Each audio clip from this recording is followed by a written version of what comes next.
Bon, on va passer au semi. Allez, visiteur, bah tiens, mon adversaire tôt. Alors, donc Colstar, avec le burst, le output burst, un deuxième burst cannon, un taux flammeur, un air bursting, ok. Donc il joue le prototype lance-flamme, target lock pour ignorer le couvert léger. Ça c'est très bien. Dans target lock c'est ça, c'est velocity tracker pour le mot-clé vol, le velocity vol, voilà. Et target lock, ouais, c'est l'ignore cover. Ensuite il joue le gantelet Onag, donc il a vraiment le gars full cac. Précision du chasseur, donc full roll touche bless. Ensuite il joue un Crisis Commander.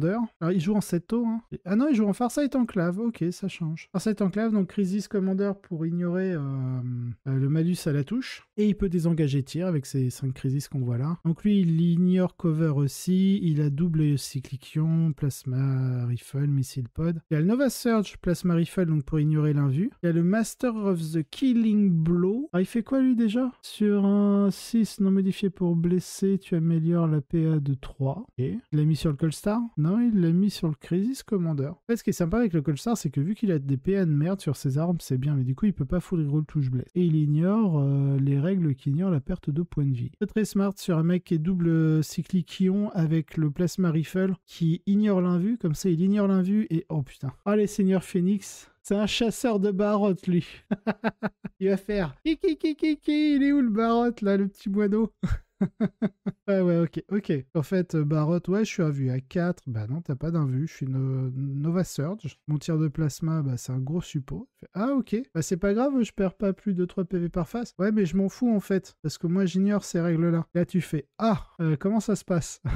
Bah ça se passe mal. Bon, on a le Crude Shaper avec l'avancée de M-Scrambler. Les 2x10 Breacher, donc il joue David Fish. Ouais, il joue David Fish. Ensuite, il a le pack de 5 Crisis. Alors, comment il les a stuff? Donc, il y en a une avec l'Early Warning Override. Ok, il joue cyclique et double plasma. Ok, il a 2, 3 et 4, donc il en a 3 en non, il en a 4 en Shield Generator, ok. Et il a gardé Iridium Steam Injector sur le Chavre. Et donc comme je disais, moi je virais l'Iridium pour le mettre sur celui-là et l'Early Warning Override sur le Chavre. Et 9 Shield Drone. Oh bah oui, tu mettais un coup de 580. 9 Shield Drone. Ah ouais, il veut pas la perdre.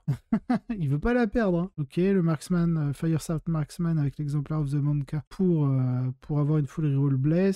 Bref, 2x4 Crouton, 4 marqueurs drone, double Riptide, bien, avec les ions accélérateurs, et Devilfish. Donc il a abandonné les Hammerhead. Un peu dommage en Farsight, je trouve. Mais bon, quand on joue le gros pack de Crisis qui coûte cher avec 9 Shield Road, on peut pas tout caler, quoi. Boire ou conduire, il faut choisir. Hammerhead ou Crisis, il faut choisir. Ok, bah écoute, moi j'aime beaucoup. J'aime beaucoup son commandeur Crisis. Après, il est vraiment axé sur la destruction. Est-ce que ça aurait pas valu le coup de mettre plutôt un non-forcer à la place du Crisis Commander? Peut-être, mais pas sûr. En fait, là, il est vraiment équipé pour casser des bouches. Bon, bref. En tout cas, bien. J'aime bien la liste. Peut-être, ouais, vu qu'on joue Farsight, ça manque peut-être d'un Hammerhead ou deux. À 2 ou 3, je dirais même. Ensuite, on a Mogor avec ses ors. Qu'est-ce qu'il joue des skulls? Ouais, il joue des skulls. Là, il a un Warboss classique Power Claw, combi flamme. Il a Brutal But Cunning, donc ça, il retape si ça passe pas les dégâts. Il a Daki à Claw. Il a Ward Boy, That Jump Warpass. Donc, il joue pas de Warboss sur Warbike. 30 Beast Naga, 30 Gretchen, dont unité qui a Horrible Guides, donc qui est super OP.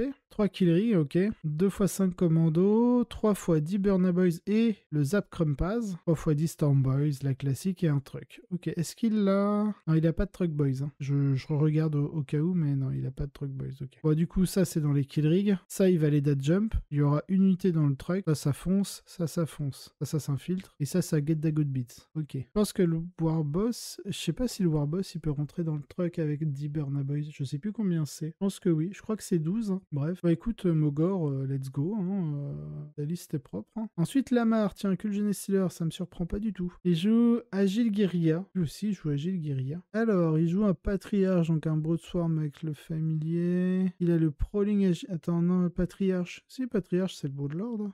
Prowling Agitant, c'est le trait qui fait que lorsque l'adversaire déclare une charge sur lui, il peut Overwatch et faire un normal move. Et du coup, l'adversaire, s'il est plus à portée de charge ou alors s'il a chargé trop dur, il peut choisir une autre cible. Donc on n'a pas d'Icon Ward. Ensuite, il joue 2x3 20 néophytes. Donc Laying in Wait et Perfect Ambush pour 2 unités à 20. 2 unités de 10 néophytes. Ah ok, donc une unité de 20 qui la split en 2 unités de 10. En quatrième unité de 20 qui split en 2 unités de 10. Ça c'est bien parce que des fois la quatrième de 20 elle peut être un peu relou. Sur l'objectif où il faut qu'il soit plus nombreux que son adversaire dans sa zone de déploiement, dans le No Man's Land et dans la zone de déploiement adverse. Donc pouvoir split 2 unités de 10, bah, ça fait qu'il occupe 2 parties sur les 3 et donc il apporte un nombre de figurines. Donc plutôt smart, je trouve, ce split. Ensuite, on a 1, 2, 5 unités d'acolytes, donc 4 avec... Non, 2, 4... Ouais, c'est ça, donc 4 avec double charge de démolition. En même temps, maintenant que les 2 charges coûtent 5, pourquoi s'en priver? Avant, ça coûtait 5 points l'une. Ensuite, on a un Kelemorph Wamtos, le Nexus Cranial Inlay, le Sanctus, et on a un Reductus Saboteur avec l'Oppressor Bane. Et là, contrairement aux autres listes ou à ce qu'on voit d'habitude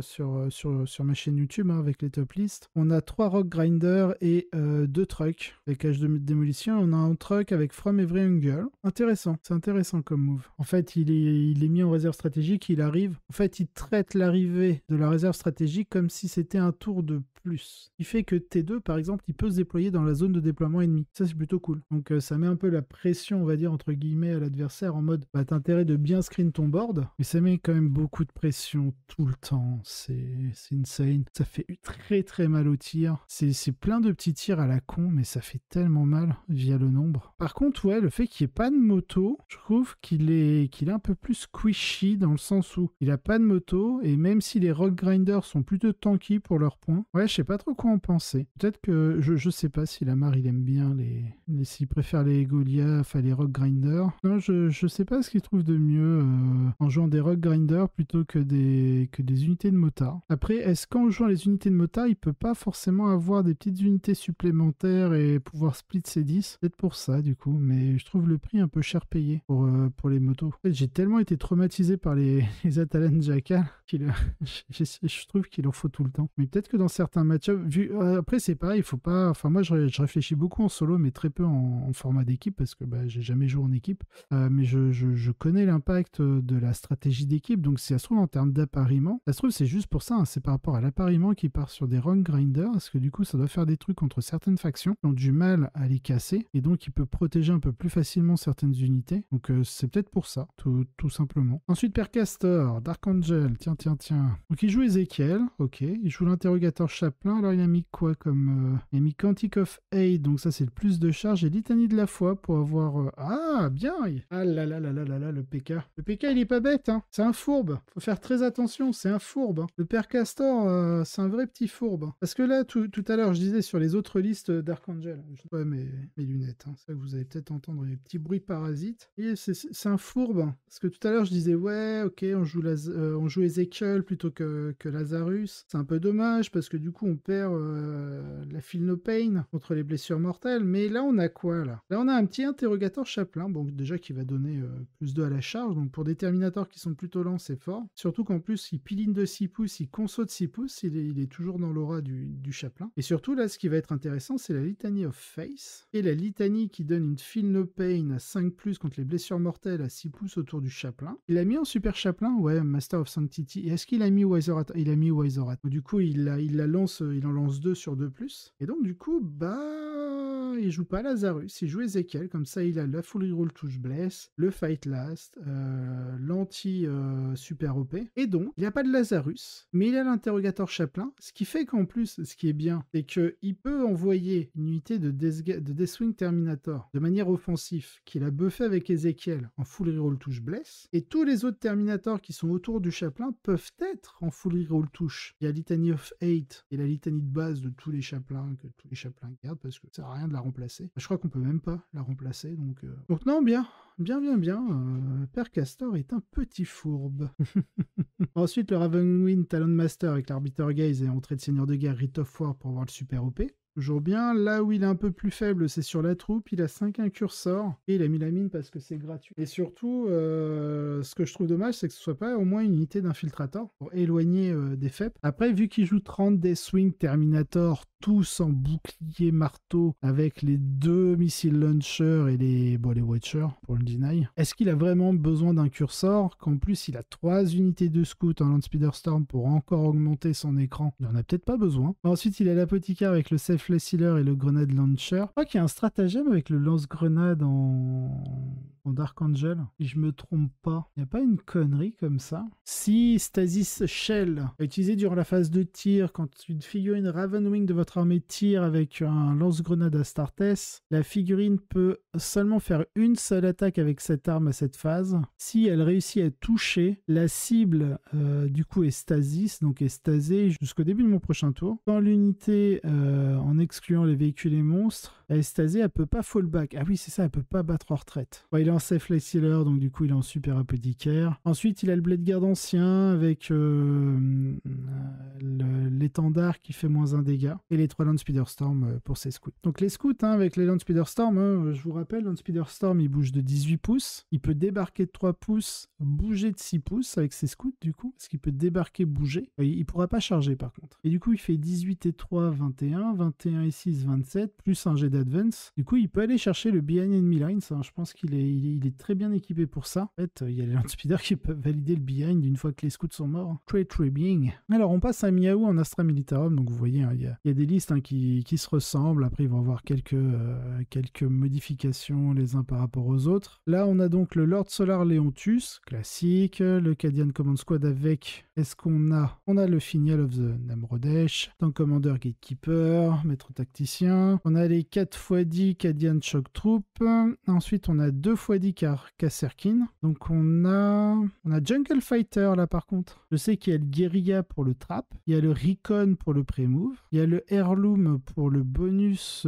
à la portée des armes, mais je connais pas... Mince, ça va être où? Ah mais attends, c'est pas genre le Guerilla, il met juste le mot-clé, que c'est ça, vétéran Guerilla? Non, c'est vétéran Guerilla. Jungle Fighter, ça va être où ça? Je suis sûr c'est ça, il a dû mettre un mot-clé plutôt que le nom du bordel. Catachant Jungle Fighter. Mais c'est une unité, c'est pas des Kasserkin. Attends. Je veux dire que si je vais dans Kasserkin, il y a une option pour aller trouver des Jungle Fighter? Non. Ah mais si, Katachan Jungle Fighter. Et pourquoi il a mis ça sur ses Kasserkin? Je comprends pas du tout. Ok, bah écoutez, là je bloque. Bah écoutez, je donne ma langue au chat. On va pas rester bloqué là-dessus. Hop, on passe. Donc là, il y a le Heirloom Weapon qui augmente l'arme. Il joue les Bull Green avec 3 Brute Shield. Un commissaire en no-slot. Donc, ensuite, on a 5 Wolf Rider et 2 Sentinelles. Nice, comme ça il peut mettre ses 3x3 mortiers. Et ensuite on a les Lehman Russ en exécutionneur plasma. Ensuite on a Aimé. Elle joue Behemoth. Naturalist camouflage, donc toujours pour combiner avec son Broodlord, à qui elle a mis toujours monstrueuse musculature pour être dégâts 3 avec. Double neurotrope avec direct guidance. Ça lève tirant avec le Reaper d'Obliterax, ça marche. Elle joue 2x5 guerriers tyrannides avec Flèche Hook, Adrénaline, Full Rending Claw, Venom Canon. Ce que j'aime pas trop avec la Rending Claw, c'est que c'est PA-1. Et à la rigueur, qu'elle joue Rending Claw en Kraken pour avoir la PA-2, je trouve ça bien. PA-1, je trouve ça un peu faiblard quand même. Les Ormagaunt, en fait, Behemoth, tous les bonus sont super bien parce que vous avez le plus 1 en force, plus 1 pour blesser. Donc quand vous avez un plus 1 en force et un plus 1 pour blesser, en fait, avec le plus 1 en force, vous pouvez atteindre un palier de G pour blesser qui est intéressant et que du coup, vous multipliez par, c'est pas une multiplication, mais vous ajoutez en plus le bonus de plus 1 pour blesser derrière. Donc si vous montez déjà d'un palier avec votre plus 1 force et que vous remontez forcément d'un palier avec plus 1 pour blesser, c'est insane. Et en fait, le seul côté un peu faiblard, je trouve, c'est les faibles PA, quoi. Le Rending Claw, on est sur de la PA-1, Ormagon PA-1, c'est pas fou en termes de PA. Donc Tyran Guard, classique pour protéger le Hive Tyran, 2 Genestealers, un Death Sleeper, très bien, un Pyrovore, ok, 2 Carnifex avec la classique, Canon Venin, tu mets la bonne masse, Aimé, t'es passé en bonne masse, je sais plus, c'est pas le dégât des 3+3 ou un truc dans le genre, non? J'ai jamais joué la bonne masse, donc je sais même pas ce qu'elle fait. Bonne masse, force +1, PA-2, dégâts 2. À chaque fois que le porteur combat, il fait une attaque de plus avec cette arme, et pas plus d'une attaque qui peut être faite avec cette arme. Alors attends, what? Mais attends, elle doit virer ses griffes pour ça? Ah, c'est bien ça, c'est bonne masse. C'est nul la bonne masse. Ah, attendez, je vais dans la Ward Gear. Ok.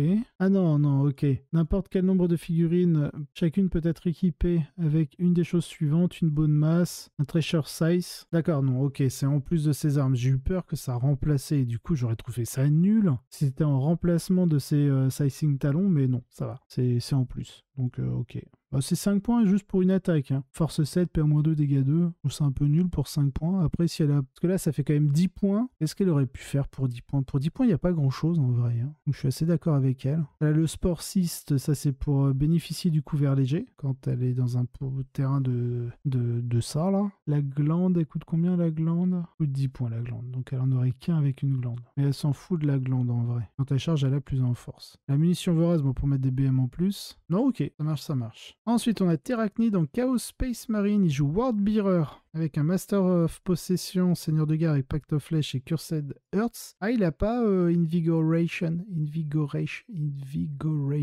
Ok. Il a un Prince Démon en marque de Nurgle avec le Lagolax, donc pour ignorer les Facecaps. Il a 2 Lords Discordants. Ok. Un avec la Uloka. Donc je crois qu'il est en Undivide, je crois, pour avoir la Uloka. Et l'autre, il est en marque de Slanesh pour la Crown of the Blasphemer et le Flame of Spite. En troupe, il a unité de cultiste et c'est tout. En élite, il a unité de 10 possédés avec la Black Rune. Il joue bien Wardbearer, d'accord. Parce que ça, souvent, on va plus le voir, bon, même si ça fait nerf, mais on le voit plutôt en Creation of Bill. Et ok, ensuite, il a 2 x 7 possédés avec les icônes. Hein. Et enfin, une patrouille de démons du chaos avec un Fight Skimmer, 10 horreurs, rose, et 2 x 6 flammeurs. 10 possédés...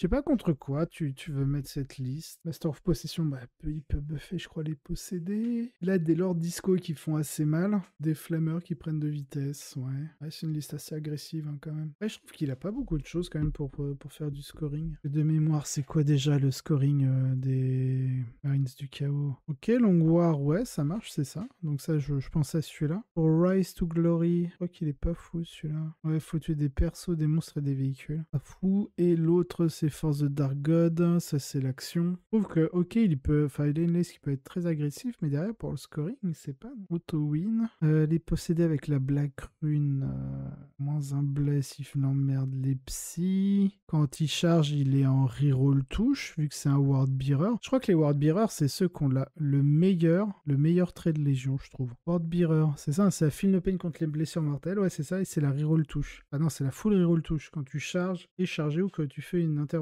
héroïque, c'est ça. Et le secondaire Wardbearer, c'est quoi? C'est performer une action of possession, ok. 5 points si c'est 2, 9 points si c'est 3, 15 points si c'est 4, donc ouais, tu vas faire l'action, ok. Alors, ok, attends, parce que du coup, j'ai mis que Space Marine dans les objectifs. Si je rajoute Wardbearer, c'est quelle catégorie? Donc, il peut prendre Long War, un Shadow Operation, Exalted Dark God, il doit faire l'action si une unité d'infanterie Wardbearer durant sa phase de mouvement, s'il est entièrement à 6 pouces du centre du champ de bataille. Un Psyker Wardbearer peut tenter de manifester un pouvoir psychique quand il performe cette action, sans faire échouer l'action, donc ça c'est plutôt cool. Si l'unité qui performe l'action est un Wardbearer Master of Possession parce qu'il en a un, l'action est complétée à la fin du tour, autrement il est complété au début de votre prochaine phase de co. Dans tous les cas, l'action est complétée... Ah, il faut pas qu'il y ait d'ennemis, d'unités ennemies entièrement à 6 pouces du centre du champ de bataille. Donc ok, donc le but c'est vraiment de contrôler le centre, de faire les actions avec Exalted Dark God. Comme ça, s'il le fait 4 fois sur 5 tours, sachant que ça l'empêche pas de faire ses pouvoirs psy, donc il peut buffer ses possédés. Donc il faut qu'il tienne le milieu. Ouais, c'est pour ça qu'il est très agressif avec 2 Lords Discordants, des possédés. Je pense qu'il veut jouer sur Exalt the Dark God.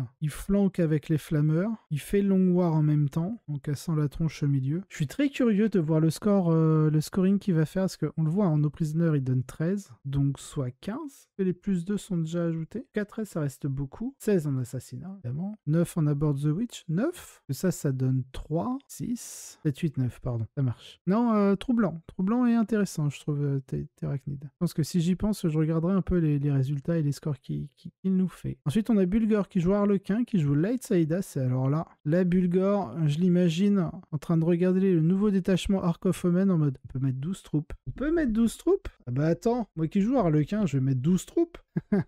Donc un Shadow Seer avec Agent of Pandemonium, Le Thing God Dies, Mirror of Mind, Twilight Pathway, un Troop Master avec le Kiss, Pistolet à fusion, la Segorash Rose, le Foot in the Future, ok, le Player of the Light. Ensuite on a 12 unités de 5 joueurs avec 2 pistolets à fusion, un Kiss et un Embrace à chaque fois. Ensuite on a 6 Skyweaver. Alors je sais pas comment elles sont stuff ces Skyweaver. Est-ce qu'il a les armes de base avec les Zephyr Glaive ou est-ce qu'il a les bolas et l'arme anti-charge? Je sais pas. En tout cas ensuite il joue le Dégester comme je vous ai déjà expliqué avec la faveur de Segorash, le Harvester Tourment où il rajoute des touches supplémentaires, enfin 3 touches en plus quand il fait un 6 non modifié pour toucher, sachant que la faveur de Segorash peut changer un résultat d'un dé en 6. Et il joue 4 Starweaver, donc il a pas mal de joueurs qui vont rester à pied. Ok, cette liste, faut pas la mettre en face des 2 Desolation Squad d'Irion, quoi.